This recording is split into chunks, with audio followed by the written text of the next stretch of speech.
चमचमाती दिल्ली के ख्वाब को हकीकत में बदलने के लिए दिल्ली की मुख्यमंत्री रेखा गुप्ता मिशन मोड में नजर आ रही हैं। मॉनसून से पहले दिल्ली की सूरत बदलने के लिए ग्राउंड जीरो पर वो खुद पहुंची।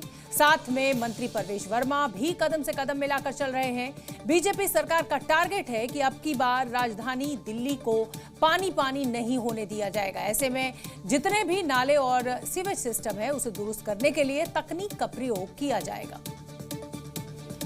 दिल्ली में नालों की सफाई हो रही है। पिछले 10 साल से जमी गाद और कचरों को बाहर निकाला जा रहा है और मोर्चे पर खुद मुख्यमंत्री रेखा गुप्ता हैं।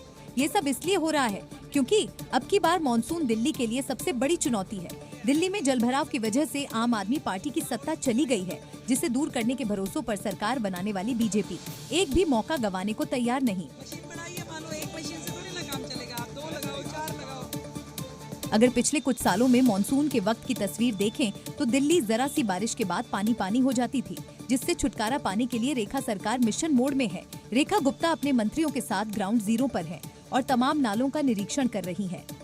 दिल्ली में नई सरकार का दावा है, इन कदमों से इस बार मानसून में दिल्ली वासियों को जलभराव से काफी हद तक राहत मिलेगी। और पिछली बार जो हमने विजिट किया और आज जो हमने विजिट किया, इसमें एक बहुत बड़ा फर्क आप सबने देखा। यहाँ पर जिस स्पीड में काम हो रहा है, जिस गति से मशीनें यहाँ लगी हुई है, हर एक नाले पे जो अगला जो टारगेट था सफाई का, डिसिल्टिंग का, सिल्ट निकलने का, सिल्ट यहाँ से उठाने का, वो सारे टारगेट लगातार अचीव हो रहे हैं। पूरी दिल्ली में ऐसी कोई भी सड़क नहीं छोड़ेंगे जहाँ पे धूल मिट्टी उड़ेगी। तो इस बार वाटर लॉगिंग की समस्या नहीं मिलेगी दिल्ली वालों को? हमारी पूरी कोशिश है। पीडब्ल्यूडी मंत्री प्रवेश वर्मा ने भी अधिकारियों को मानसून से पहले काम पूरा करने के निर्देश दिए हैं। दिल्ली के बजट में बाढ़ नियंत्रण के लिए 603 करोड़ आवंटित किए गए हैं, ताकि दिल्ली को डूबने से बचाया जा सके। गर्मी के शुरुआती दौर में पावर कट दिल्ली में एक सबसे बड़ा मुद्दा बन चुका है। आम आदमी पार्टी रेखा गुप्ता सरकार पर लगातार आरोप लगा रही है, दिल्ली वालों को जितनी बिजली चाहिए डिमांड पूरी नहीं हो रही है और यही वजह है कि दिल्ली के कई इलाकों में घंटों पावर कट से गर्मी का संकट बढ़ चुका है। हालांकि मुख्यमंत्री रेखा गुप्ता का दावा है कि दिल्ली में बिजली की मांग जरूर बढ़ी है, लेकिन उसे पूरा करने के लिए सरकार पूरी तरह से तैयार है।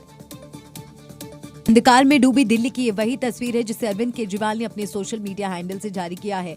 दावा किया है कुछ इसी तरह दिल्ली के कई इलाकों में घंटों से बिजली की सप्लाई नहीं हो रही है, जिसकी वजह से दिल्ली वाले गर्मी में परेशान हैं। अरविंद केजरीवाल ने कहा, कल दिल्ली में पीक डिमांड 5462 मेगावाट थी। कल रात पूरी दिल्ली में कई जगहों पर पावर कट हुए। दिल्ली में कई घंटों तक बिजली नहीं आई। पिछले साल पीक डिमांड लगभग 8500 मेगावाट थी, फिर भी हमारी सरकार में कहीं बिजली नहीं गई। अरविंद केजरीवाल के सोशल मीडिया पोस्ट को आम आदमी पार्टी के तमाम नेताओं ने भी शेयर किया और रेखा गुप्ता सरकार पर दनादन सवाल दाग दिए। हालांकि बीजेपी इसे अफवाह बता रही है। जब से भाजपा की सरकार आई है, बार बार हमें सुनने को मिलता है 8 घंटे के पावर कट, 10 घंटे के पावर कट। आपको ध्यान होगा बुरारी में तो जनता सड़कों पे उतर आई थी, उन्होंने एक फ्लाईओवर जाम कर दिया था क्योंकि पूरी रात बिजली नहीं आई थी। नहीं, इस बार अगर बिजली की डिमांड और भी बढ़ेगी तो उसकी भी चिंता होगी। हमारी तैयारी 9000 मेगावाट की है और चिंता मत करें, दिल्ली वालों को भरपूर बिजली मिलेगी और 24 घंटे बिजली मिलेगी। लेकिन इससे इतर दिल्ली में बिजली की डिमांड गर्मी के शुरुआती दौर में ही तेजी से बढ़ी है। दिल्ली में बिजली की पीक डिमांड 5462 मेगावाट तक पहुंची। 9 अप्रैल तक कभी नहीं पहुंची इतनी पावर डिमांड। बिजली की मांग को पूरा करने के लिए BSES तैयार। यानी जो आरोप अरविंद केजरीवाल की तरफ से रेखा गुप्ता सरकार पर लगाए गए हैं, उसका जवाब देने के लिए दिल्ली में बिजली सप्लाई को दुरुस्त करने की पूरी प्लानिंग है।